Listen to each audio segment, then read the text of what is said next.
Welcome to Life Through a Dram, where Danny Brown shares his take on life, being a better person, and appreciating the here and now, all accompanied by a dram and a fine single malt whiskey. And now, here's your host, Danny Brown.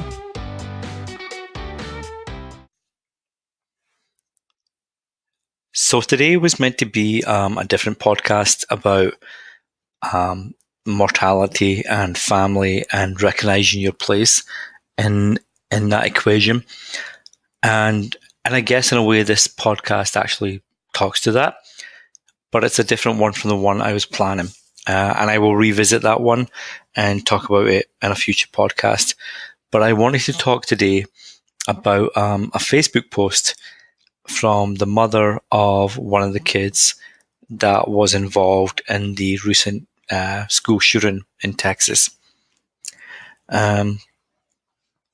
This is becoming an epidemic in America, and I am not smart enough to have the answer to how we solve this.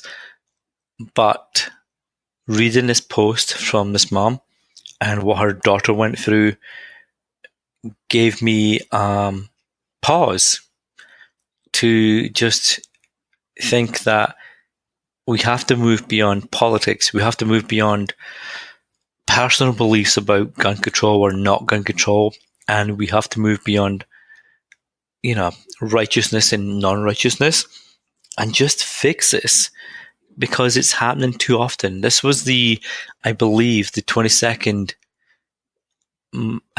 school shooting of 2014. We're in May, the middle part of May, and if you look at the fact that this is a 22nd shooting, it's averaging one a week. And come on, guys, that's not normal. So like I said, I don't have the answers. I don't have the smarts to even think of an answer. And I don't want to make things about politics or taking away personal rights, but we have to fix this. So I want to read this post. It's by Deidre Van Ness, and it's called The Longest Day of My Life. And if you're on Facebook, you can search this and you can read it yourself. And I read it and I broke down. As a parent, I broke down. As a human being, I broke down. It just search it out and read it. I apologize now if I can't emote the emotion in this post through this podcast. If I can't, then please just read the post. Okay, here we go. Deidre Van Ness, The Longest Day of My Life. As my daughter finally sleeps, I no longer can keep the tears from falling. We see or hear about these tragedies through a TV screen once removed.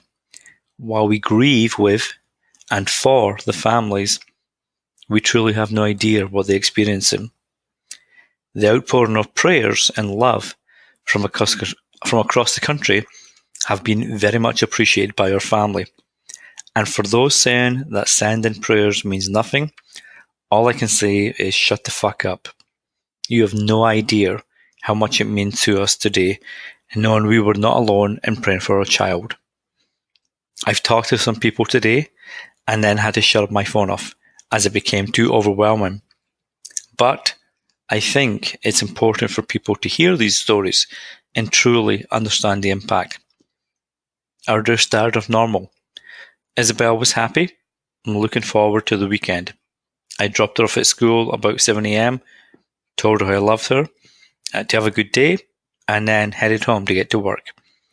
I got home, walked upstairs, and my phone rang. I noticed her name on the screen and figured she forgot something. As I answer the phone, she's whispering, and I can barely understand her. Then I hear her whisper, "Mom, they're shooting up the school. I'm hiding in a closet. I love you, Mom." In the background, I hear gunfire. I beg her to stay on the phone, and she says other kids with her want to call the parents and don't have phones. I beg her not to hang up, but the call drops. I was frozen, standing there with no idea what to do next. As I ran down the stairs, I'm texting my husband next door, telling him to come home now while waking Cam up to tell him what's going on. Thank goodness he's already finished school and is home.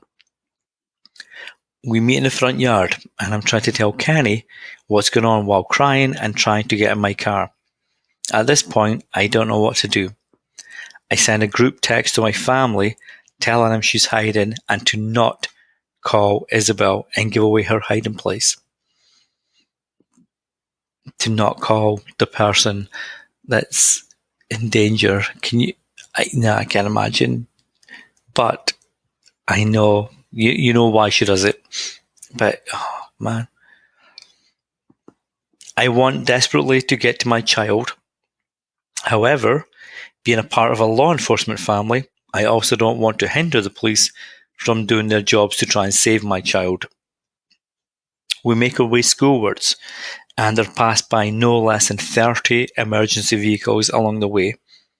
During this time, we are frantic and both of our phones are blowing up. All we can do is stare at them, praying she calls us again. As we near the school, traffic is stopped and parents are running from their cars towards the school. We know they won't let us near the school, so we sit and wait while arguing and basically freaking the hell out. After being there a while, we can't stand it any longer and start making our way on foot to the school. We're almost there when my phone rings and it's Isabel, telling me they've gotten her safely out of the school. She's in a police car waiting to be interviewed as a witness, and the police have told her to tell us not to come to the school. All we can do is return to her car and wait and wait and wait. We are then forced to leave the area. We are given no choice and instructed to go to another school miles away to await our daughter. As we arrive at the school, we are told to go to another location and give them her name.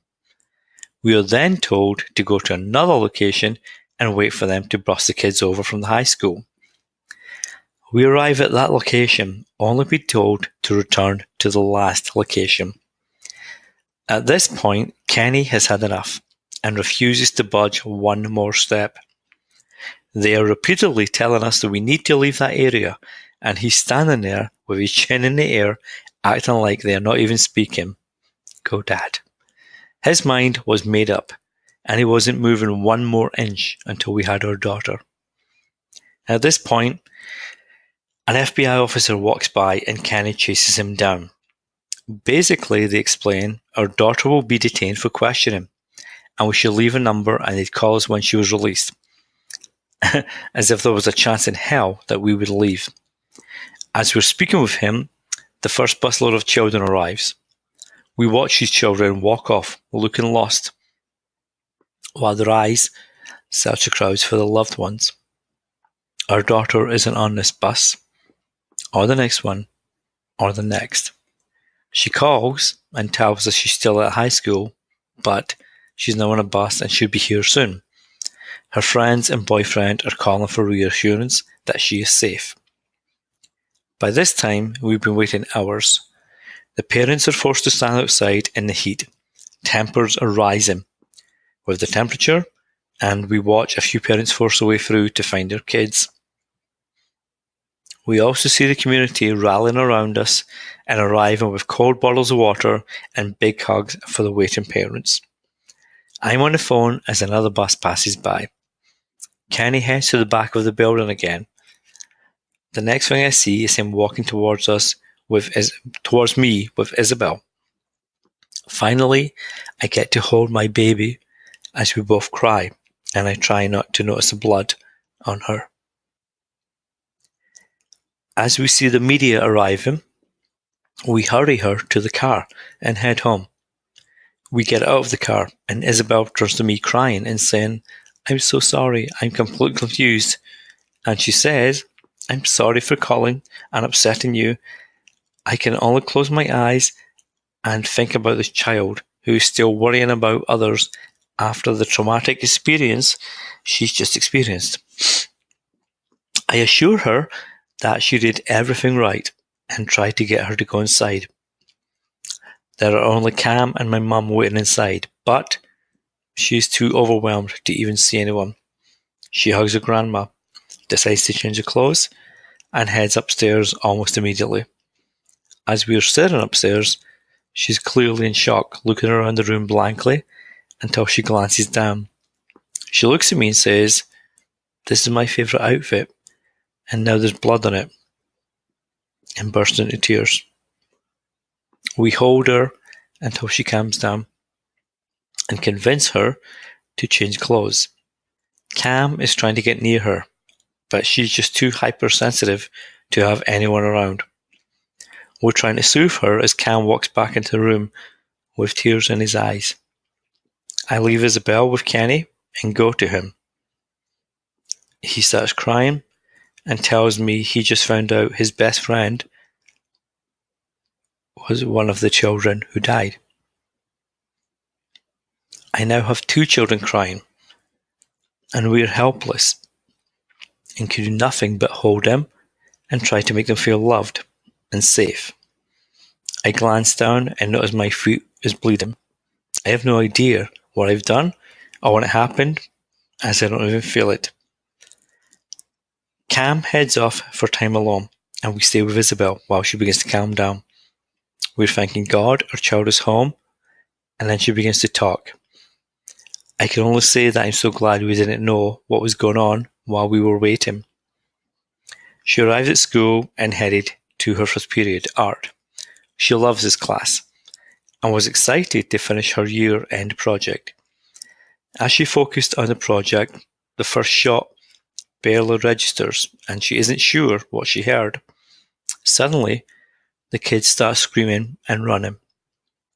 The gunman enters the room from the classroom next door and fires a shot that grazes one girl and hits a boy in the classroom. She said everything happened so fast and everyone is panicking and running around the room. There's a door at the back of the room to which the kids are running, only to discover the door is locked and they are trapped. Seeing the kids turn back from the door, she immediately starts running towards items to hide behind. She's moving from item to item as the gunman continues to fire into the classroom. She's now covered in dust from the bullets hitting the walls around her. Kids are scrambling trying to hide or escape, and she finds an area where he can't see her, but she can see him. She finally runs for the supply closet where she and 6 other kids hide. They are able to lock one door and begin blocking the other door as another girl runs into the closet with them. As they are moving heavy items in front of the door, the gunman screams, "Surprise, motherfuckers!" and begins shooting into the closet. The gunman hits 3 of the 8 kids in the closet, killing 2 of them instantly. He leaves to chase other kids who run out of the room and they hear more gunshots. Then he comes back. By this time, Isabel has called the police and is whispering into the phone. They tell her to stay quiet and that help is on the way.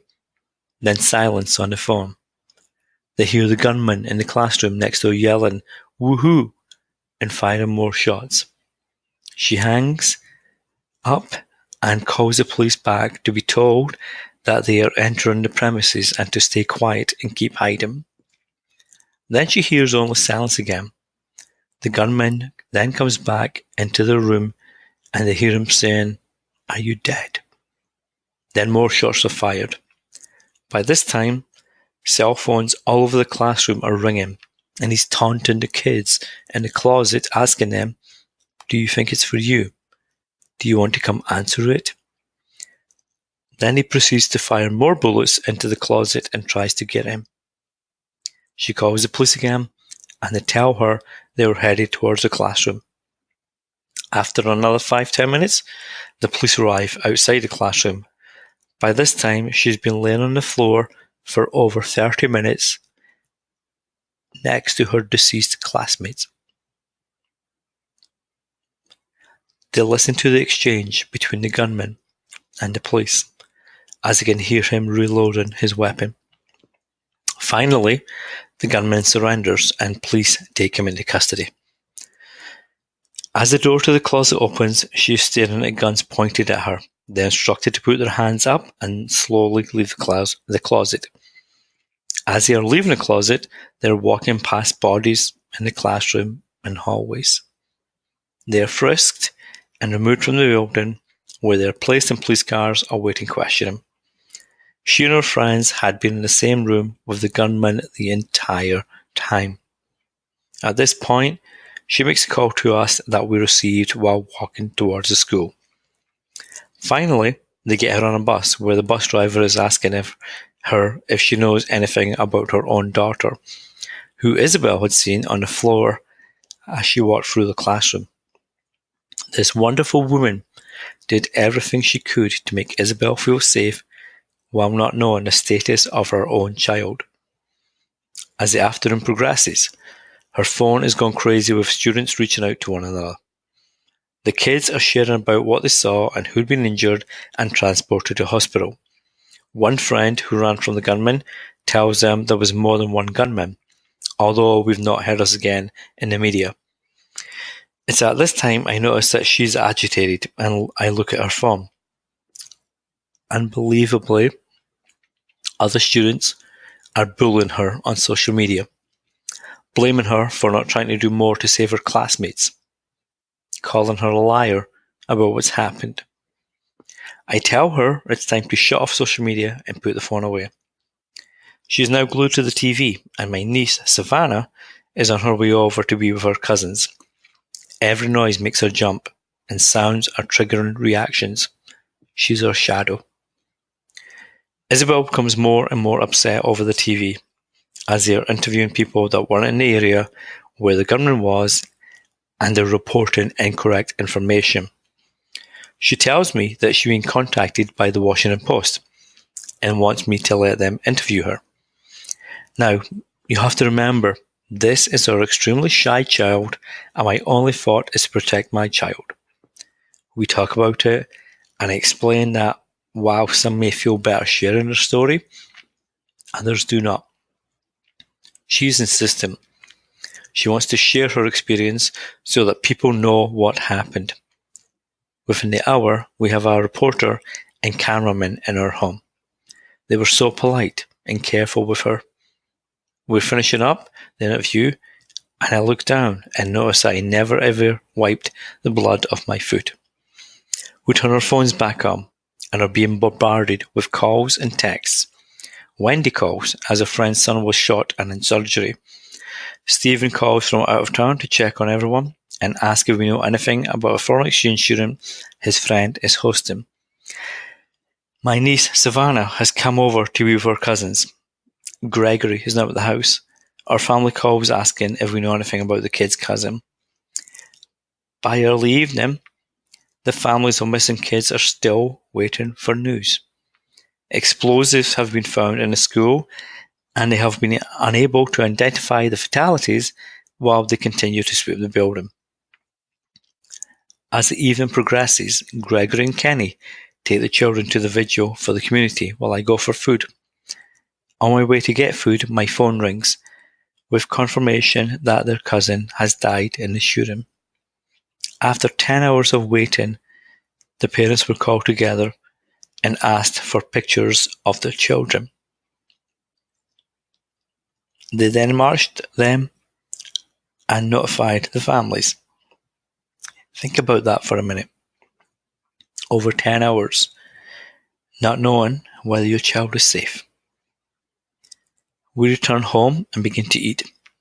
Remembering that we were supposed to take Gregory to dinner for his birthday, I tell him that we'll take him another time. He looks at me and says, "This is just a meal. I could have been remembering that I lost my sister at my birthday for the rest of my life." As confused as I was feeling, this helped me focus. As the media announces the names of the confirmed dead, Isabel falls apart. She'd been watching the TV so intently, waiting for this. She had prayed that her friends lying around the school were just injured, but the confirmation of their deaths was crushing. Isabel tells me that she's afraid to take a shower. I tell her that she might feel better if she washes away the day. She decides to try and take the quickest shower of her lifetime. She said the water hitting tiles reminded her of sounds she heard while locked in the closet.